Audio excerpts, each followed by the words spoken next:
नमस्कार मित्रमंडळींनो, स्वागत आहे तुमचं आपल्या चॅनलवरती। तर मित्रांनो, वांगे उपटायचे झाले आणि आता आम्ही निघालो घरी। तर जाता जाता मी तुम्हाला एक गोष्ट सांगतो। एक पेंटर असतो, एकदम चांगला, एकदम नंबर 1 चे तो तस्वीर बनवित असतो। त्याच्यासारखी फोटो कुणालाच काढता येत नाही।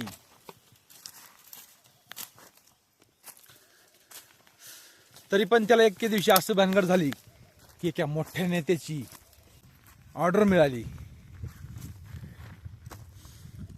आणि तो म्हणाला या नेत्याची पेंटिंग तर एकदम नंबर 1च झाली पाहिजे। 15 दिवस अगोदर त्या नेत्याने त्याला सांगितलं, वाटेल तेवढे पैसे माग, पण पेंटिंग अशी झाली पाहिजे की नंबर 1च। तो म्हणला, आता मी तर चांगला पेंटिंग करतोय, तरी पण माझ्याकडून काही चुकू शकतं, म्हणून त्याला अगोदरच एक पेंटिंग केली। त्याला मोठा फोटो तयार केला आणि गावाच्या चौकात लावला आणि त्याच्या खालून नाव टाकलं, जर या फोटोमध्ये काही तुम्हाला कशाची शंका वाटत असली तर तुम्ही तिथे खून करा, असं त्यानं नाव त्या फोटोच्या खालून टाकलं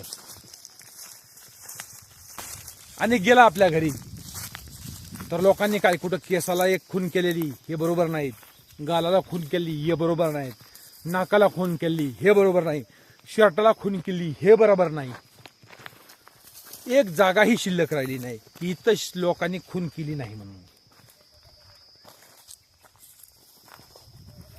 मग तो म्हणला, आता हे पेंटरकीचं कामच मला, एवढं मी चांगला फोटो बनवलाय आणि लोकांनी चक्क एकही पार्ट शिल्लक ठेवला नाही की त्याला खून केली नाही, की हा चांगला आहे म्हणून, सगळे खराब आहे म्हणूनच खून आहेत। मग तो म्हणला, आता ही पेंटरकी मला सोडून द्यायची, आता मी एखाद्या नोकरीच्या शोधात जातो। त्याचा मित्र एक नोकरीला होता आणि त्याच्याकडे तो गेला आणि म्हणाला, मित्रा, मला तुझ्याकडे एखादी नोकरी बघ, पेंटर की मला सोडून द्यायची, कारण लोकांनी नावं ठेवले, मी एक चांगला फोटो बनवला, पण नावं ठेवले। त्याचा मित्र म्हणाला, तू एक काम कर, आज फोटो चांगला बनवलास, लोकांनी नावं ठेवलेत, तर उद्या तू काय कर, फोटो तसाच पण अर्धावट बनव, हात अर्धा काढ, पाय अर्धा काढ, केस वाकडे तिकडे बनव आणि चौकात नेऊन लाव आणि त्याच्या खाली नाव काय टाक की या फोटोमध्ये जी कमतरता असेल ती तुम्ही भरून काढा। मग त्या पेंटरनं लावलं चौकात फोटो आणि सांगितलं खालून, या फोटोमध्ये जी जी कमतरता असेल ती तुम्ही भरून काढा। दुसऱ्या दिवशी गेला पेंटर पाहायला, तर तिथं एकही नाव नाही, ना खून नाही, ना कुठली खून भरून काढली नाही। अशाला असा तो फोटो।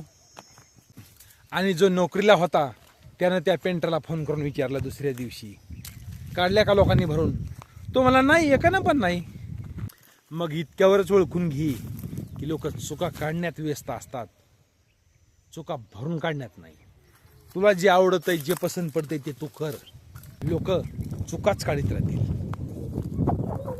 तर मित्रांनो, कशी वाटली आजची गोष्ट कमेंट करून अवश्य सांगा।